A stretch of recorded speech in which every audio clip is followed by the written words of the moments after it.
Hey guys, Sandy here. Welcome back to the channel and welcome back to May I Scraplift You. I'm back on the May I Scraplift You bandwagon. Today I am jacking Magic Emblem Memoirs, who is Christina. I went way back in her Instagram and found this layout.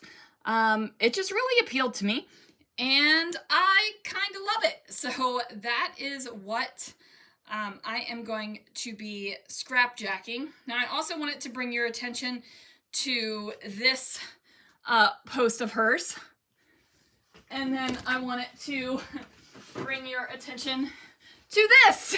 So yeah, I got one too. I actually have two, you guys. That's probably shameful to admit, but I got this one lives in the scrapbook room and I have one that lives in my bedroom. So anyway, let's see what I can do.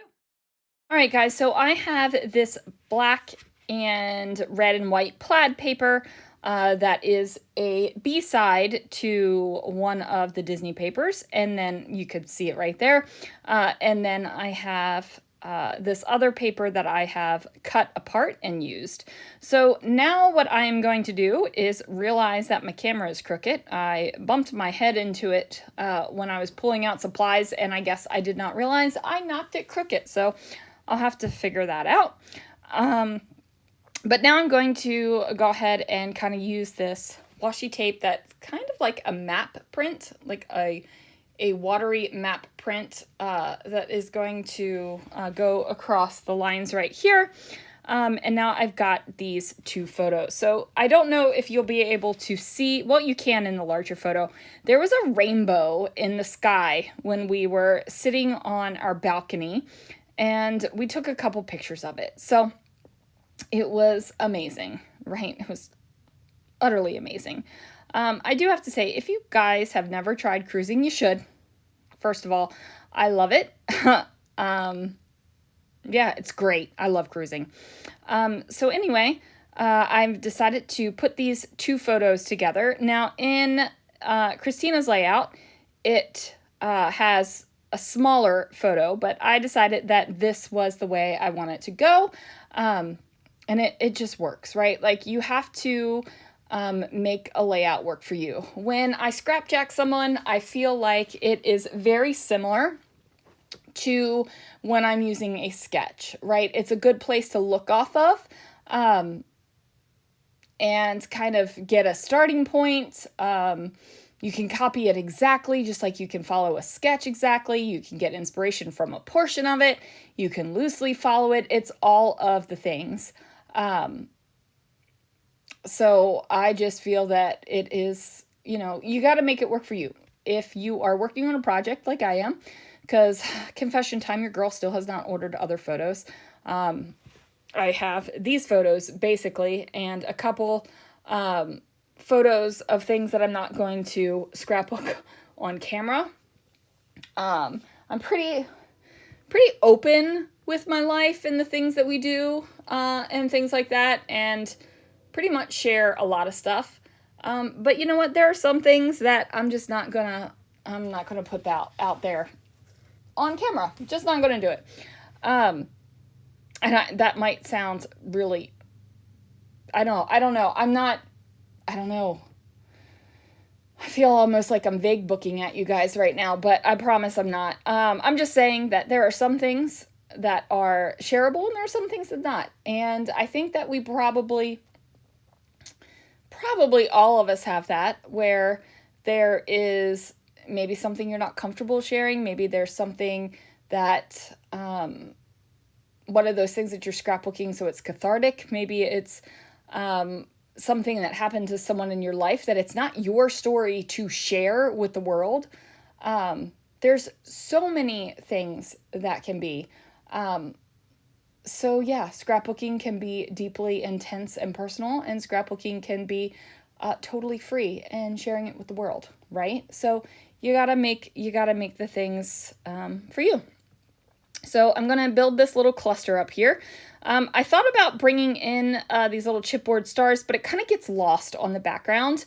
So I just decided to get rid of that. And there we go. I rubbed the ATG away and made a little glue boogie. and it just went off into the ether of the scrapbook room. You know, I'm always very diligent about making sure that the ATG glue boogies go into the trash, but that time I was just like, whatevs, and, you know, just live my life the way I was living it. So I have bent down the corner right here.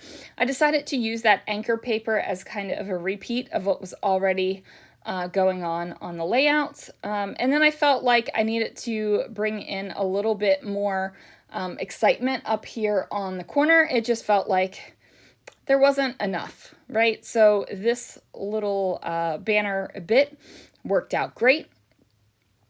And then I'm trying out other things. I got to figure out what is going to go and cover up that folded down bit. So I went and pulled out my Small Words die cut box for my Disney stuff. And then I first was going to do this yellow magic word because I wanted to bring yellow over to this side of the layout. But ultimately I decided to go with 2 smaller phrases instead of the 1 larger one. Daggone. Got a little bit of ear pain today. I don't know if I'm getting an ear infection or what. Okay, that was neither here nor there. Nobody cares about that. But anyway, I'm going to do my title, and it is going to say Sail and Wonder. And you might be like, what the crap does that even mean? And to me, it works, right? Like, it doesn't have to make sense to you, because this is my album, and it makes sense to me.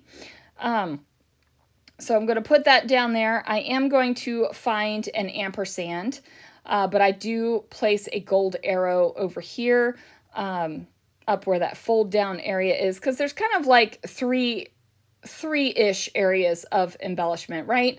So I've got gold where the title is, and there's a little bit of embellishment there with the die cuts, and then I've got the camera on the right hand side that's got the gold on it. Now I've got the gold arrow, so I've got like this visual triangle of gold going on here. I am thinking about adding some gold splatter, but I'm also thinking about splattering at the very end, because what I need to do is get these layouts into albums and figure out if it is actually something I want to do. Like, do I want to add the splatter? Is that going to be enough for me, or are these mixed media background pages that I'm doing intermittently through here going to be enough? I don't know what that looks like yet, but I will figure that out. But anyway, I do like this little bits of pops of gold on there. So I pull out the ampersand, throw that on there, and then this layout is going to be finished, you guys. So go check out Christina, and she has a YouTube channel, and she also has an Instagram, which is where I found the layout, and apparently her love of a Disney trash can as well. I love me some Disney trash cans, guys. I took some pictures of Disney trash cans while we were in Disney World, so I've got to get those scrapbook too. It's the last day of the sale on scrappingreflections.com. Get yourself over there. Thanks so much for watching, guys, and I will see you guys again real soon for another video.